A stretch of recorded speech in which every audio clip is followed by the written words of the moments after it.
time to fuel your business success.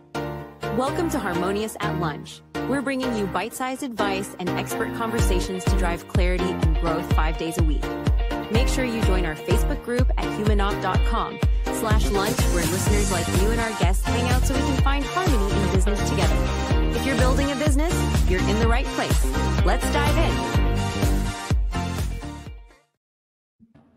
Welcome back into some more bite-sized business advice. In today's episode, one of my favorite types of episodes on this podcast. And we're going to hear about the entrepreneur's journey. We're going to hear our guest's story over the past 10 years, scaling a tech company, growing a lean company, and all the things that come with growing a company, the ups, the downs, everything in between. I have an amazing guest with me, Miki Wong. Welcome to the show, and thank you for being here. Oh, thanks for having me. I really do love these topics these episodes because I think it's not talked about enough in business. We hear the highlight reel, we hear all the things that worked, but there are some challenging moments in business, and 10 years in business is no small feat. So first and foremost, congratulations, because that's a huge milestone. Yes. Tell me about the beginning. Where did you start? Why go into business for yourself, and why create a tech startup of all things? So it's interesting that I wish I had a grand plan to start the business, but it kind of happened for me accidentally, because my co-founder and I used to work together at a development agency.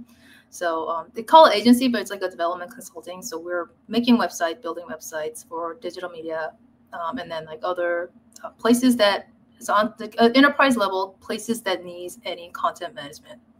So he was my boss's boss. And when he left, and I was also thinking about leaving, and he knew about it. And when I left, I had some downtime, so I was kind of freelancing with him, just kind of building different websites and different stuff. And with that, we're talking a lot about how to do this right, how to make it more efficient. Because over the course of years, because we worked together from the previous company about 6 years together, so we're there are a lot of things that we've seen that didn't work well. And then I always a huge respect for him because he's a very technical person, and he knows how to be hands-on and building things too. And that always was a big thing that I realized that understanding to that degree is a huge benefit for the management level people and managing projects or building software or anything. So with that, when I was working with them, we're actually working very well. We have a very similar vision. The way we work is very similar. So we're kind of talking about why don't we start a company? So that's how we started. And fast forward to 10 years. And it's weird to say the 10 years, because it just felt like just yesterday we started. And there were different things, different challenges. And then even with the COVID, just random things that are controllable and uncontrollable with the clients and the building different things, and you get challenges with all these new things coming out. But it's been 10 years, and we're still standing. Yeah, it's incredible. I'm sure you know the stats. Our listeners know the stats of companies who make it past 1 year, let alone 10. So that's huge. And I'm curious, were you funded or were you self-funded in the beginning? No, we're self-funded pretty much. Self-funded, bootstrapped, lean. Yeah, because we started when we started, he has some client base and I have some client base. So when the people we used to work with found out that we started our own company, they wanted to work with us. So I guess we did something right. So with that, we had some projects come in that we could just start right away. So that was kind of a lucky, and then it also was kind of a natural. So that also made me feel like it didn't feel like I started a startup kind of thing. So it just felt very naturally flew to it, which was, we're kind of lucky in that way. Did that cause any problems with your old company? Because I know in some cases there's non-competes, especially if you go start a competing company, you steal clients, like lawsuits, cease and desist letters, all of those fun things that come with running a business. Did you ever run into any of that? I was cautious of it too. And we just kind of reviewed it with the lawyer before we started, and then there are so the clients that we work with us was actually not directly working with the old companies. It's more like they left to a different company and then they just wanted to work with us. And then there was one company, and I told them we have 6 months non-compete, so unfortunately we won't be able to work with you because they reached out directly to me to wanting to work right away. And it was interesting that that specific company reached out literally a week before the 6 months was over. And I was like, all right, it's coming up. Let's start drafting the proposal and everything. So like they ended up working with us right at the 6 months complete after. That's funny. So that did happen too. I mean, it shows that you're doing something right if people wanted to leave and come work with you guys. So that's always interesting. As far as growing the company though, in the beginning, so you have early traction, you have a little bit of success, you have clients that come follow you. What were some of the things that you did not foresee as challenges when you started your own company? So I was lucky to have my co-founder, because like he was managing the entire practice pretty much. So like he knew a lot more about like running a company and a bunch of things that you don't really realize when you're just like, because I was a management level, but I didn't really do more than the clients that I was handling. And then the projects that I was handling. So I had no idea there were like a lot more than just doing the work. And so I was so naive on that. So there was a lot of learning on that end, just like operation wise, like just like similar, like small things like, you know, how to effectively maintain SOPs, how to like do different, employees and how to manage them correctly, like all these other things that I did as like a process that was kind of given to me, but like it wasn't like I was making it more efficient. I was like doing like what's best way to do like the reviews for the employees or things like that, like the cadence of it. Is it too much? Is it not too much? But minimally what you should do. It's like a little things like that. Those little things, it was learning. It's kind of like just get to it and learn it pretty much. And then there's like a lot of financial stuff, and there's like employee benefits stuff and all these other things that I did not think of were there pretty much. So those are pretty big learning. And then I think it was good that when we just started, we went to, because of his relationship with other owners, like a startup owners, we were invited to this owner camp. So we went there and then had some education, which was a huge help, because like it kind of opened my eyes in the beginning, just like, oh wow, I just did not even think of anything like that. So that was super beneficial. And the things that I learned from that owner camp in the beginning started to make sense as we go along. So that was like a huge thing. But then I was glad that they were there, and also the people I met from there, because we were obviously the newest company there at the time. And then there, like I had some network that I created from there. We had a network that we created from there, and they're super up for helping the other company to kind of grow to their level. So like I will just kind of reach out to them and ask about like, what are the things that this kind of challenge, how would you kind of recommend things like that? And then even like we met a good CPA there, and then like they were not really taking anyone who was under like $1 million in revenue at the time. So like over the course of time, we're like, that kind of became a goal to get there so that we can hire them to work with them. So like there are different things that were working out because of that as well. Yeah, it's so important to surround yourself with people who can get you to those next levels. I'm a huge believer in that. And I don't think enough people do it. I assume that initial conference or event, was it a little outside of your comfort zone at the time to go there? Yeah, because I had no idea what I was getting into. But I was so happy that I went there. And then that became like a big thing that I love to join those kind of like a mastermind and then groups. Like, so over the course of the years, I joined YEC, which is a Young Entrepreneur Council. I don't know if you're familiar with it. So like that was a huge help too, because like everyone's like, you have that entrepreneur vibe. You don't normally get that from like a lot of other people, and then you get that, and you're so motivated, and like you learn from all these other people, and they're so eager to help other entrepreneurs and other companies, which is like I think people might think that it's not the case, but I've noticed that it's like everyone who's very successful, who made it, like they tend to really love to help others to get there too. So like I'm always in look for that. Like, and then like now I'm in a Forbes agency council. I was debating between that versus just business council, but like I just wanted to see what that portion is. So like I just recently joined that to see that mastermind group is also beneficial. Yeah, I love it. That sounds awesome. So tell me about, looking back, the secrets, if you will, to scaling, because starting a company, don't take this the wrong way, is super easy. Anyone can technically do it. Growing a company, on the other hand, and scaling it is a completely different conversation. You've gotten to the point where you're 10 years in. You've obviously had some level of success, and you are scaling the company. What did you two do that enabled you to hire people, develop the company, grow it, scale it, and not have to be so in the weeds of running it? Because that's what I find really separates companies from true success, rather than just really just owning a job at some point. So what was it for you, or what is it for you that continues to be that secret sauce, so to speak?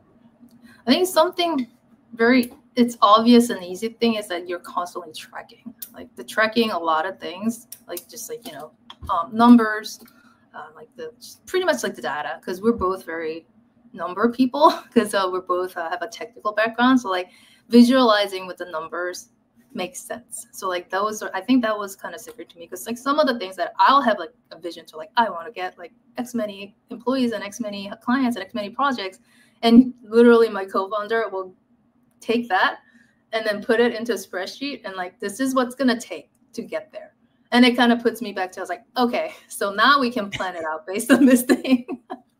So that happened a lot. So we'll have like a quarterly check-in, we have constant check-ins internally, but then they're like the main things, like the goals and like the target and things like that. We do quarterly and annually, and we always review those numbers and make sure that what number we projected, and then like just kind of matching up to like, so we're very, I guess it's like, it can be boring, but it's very necessary for me. That really helped me, and probably him too, to kind of like making sure that we're on track for our growth, and then scaling up, and like, or sometimes you have to kind of scale down in different departments, like, like the marketing type of budgets, like, or like employees, like we have to switch to contractors, and then how many should we make sure that to make the good balance, like those kind of things make sense a lot. So what worked for us was kind of making sure to put it into the number to visualize it on our end. I love that you said that, because I always say boring businesses are the most successful businesses. Like if you take your goals and you break them down into really boring plans that you can actually take action on, then you can do something with it. Whereas I think a lot of, especially smaller and newer businesses, tend to just say, they put a revenue goal or a new client goal out there, and they don't really spend the time to engineer it, discuss it, design it. And it's basically a glorified vision board at that point. Like, it's not really going to help you. Right. So yeah, that was a super boring tip, but those are my favorites. So you get bonus points for that one. So then, okay, I love this, but then looking back at sort of where you started the company and what you're doing now, has your offering or your core products and service changed and morphed over the years, or did you guys just nail it right out of the gate and you're still doing the same thing? No, it's funny that it changed and we went back, and we changed and went back. So now it's kind of like a mixture. So our initial, because we were project based, so we'll build the websites and then we'll make their platform. So like whatever needs to host their website and platform was what we're focused on. But initially we're like so much more on project based. So like we'll just ship it, train it, and leave. Ship it, train it, and leave. That type of model. But over the course of years, we actually morphed into a lot more maintenance. Like we're building features for the websites. Like we'll have the client for like 8 years or something like that, and they'll constantly ask to build new things and redesign the website and things like that. So it kind of morphed into that. And then we were at one point, we wanted to see if we should target the smaller business, like not enterprise level clients. So we did that for a little bit, but then we realized that the way we offer and the way we build things is more catered to the enterprise clients, enterprise companies, because like they have different processes, and they're like, so, and also some of the smaller companies also don't necessarily care that much about what big companies care and different things. So we went back to the enterprise, and now we're trying to do, we're not saying no to like a very small business to medium-sized business companies, but we're still targeting the large client, but we're shifting our focus back to the large client. So like it kind of went back and forth. So like I don't know if you nailed it from the beginning. It's more like it depending on how we feel like it. And also we always try to evaluate to see if you need to do more things. So like we had different CMS offerings, but then now we're kind of niching down to WordPress, for example. So like there are different decisions we made along the way, but an overall arching the client or the goal didn't change that much. It's just that some of the tools and some of the smaller scale offering has changed a little bit. That makes sense, and I think that's natural. As far as the service and how you do it, though, going from project-based to more ongoing and maintenance, was that a financial decision? Like, did you find it was harder to continue to get new clients in the beginning to make it financially viable, and that's why you said, okay, let's phase in a little bit more of a maintenance and subscription model, if you will, or was it something different? I think it was a little more natural because when we realized that when we ship out a project, sometimes they want us to be there to fix and then put more features there. So like it just kind of naturally went that way. And then we also realized that was more profitable than just shipping the projects. So I was like, it kind of happened, I would say like on a 50-50 in a way. It was kind of, initially we just went to it, morphed into it and realized like, oh, this works better. So we'll just focus more on that. So it just went that way. Yeah, that makes sense. I love it. Well, this is fascinating. I love the story. I love hearing where you've been and the tweaks and changes you made along the way. Looking forward, though, I don't know how far you're looking out at this point, but where do you want to take the company next? What's the next 5 or 10 years of growth look like for you? Or is that too far out? It's not far out. We always kind of try to project 1 year, 3 year, 5 year to 10-year goal. I mean, we do kind of talk about like if the opportunity comes, we can look into see if we want to be in a selling position. Only because we talked about that only because not to really sell, but at that point, you have to kind of think about the way to position your company in a different way so that you can decide if you want to do it that way. And then also that kind of gives you more of a company structure, I feel like, just getting all this operation in structures with. So that's what we want to prepare for. So that's like the long-term goal. But to get there, we'll have like some revenue goals, some like employee goals, and then like all different other goals that we'll just kind of break it down based on like 10-year, what we want to do. So we'll just kind of break it down to 1, 3, 5 year goals. Again, super boring, but exactly what needs to happen. Yes. I love it. Miki, thank you so much for being precisely boring on this show because I just wish more people were like that. Business would be so much easier. So thank you for that. Thank you for coming too. All right. Thanks for having me, Brendan. Where can people go if they want to learn more about you, what your company does, and potentially work with you? What's the best place to find you? Our website, ndevr.io, and there's a contact form. Or if you want to hit me on the LinkedIn, my name is pretty unique, MEEKYHWANG. That's me. So you can reach out on LinkedIn as well. I love it. All of that will be down below in the show notes or description, wherever you're watching. I'm curious, is it Endeavor.io? And tell me about the name real quick before we wrap up, because it's interesting spelling at least. Yeah, so we are developers. So like it's like a endeavor, but we also endeavor. It's our new endeavor to get there. So it's kind of like having that as our goal to kind of make it like that. So it's like a little nerdy, but also pretty cool and tech. I like it. I like the name. Thank you. That's awesome. All right, wherever you're watching and listening, you heard me before. It's down below. Thanks for being here. Hope to see you on the next episode of Harmonious at Lunch tomorrow. Make sure you subscribe. We'll see you there. Another episode of Harmonious at Lunch in the books. I hope this episode made you think and you grabbed some actionable ideas to propel your business. Don't forget to like, comment your takeaways, and subscribe wherever you're listening so we can help more entrepreneurs just like you achieve harmony in your life and business. For cutting-edge tools that bring clarity to your people and processes, check out humanoff.com to download our app today. See you next time.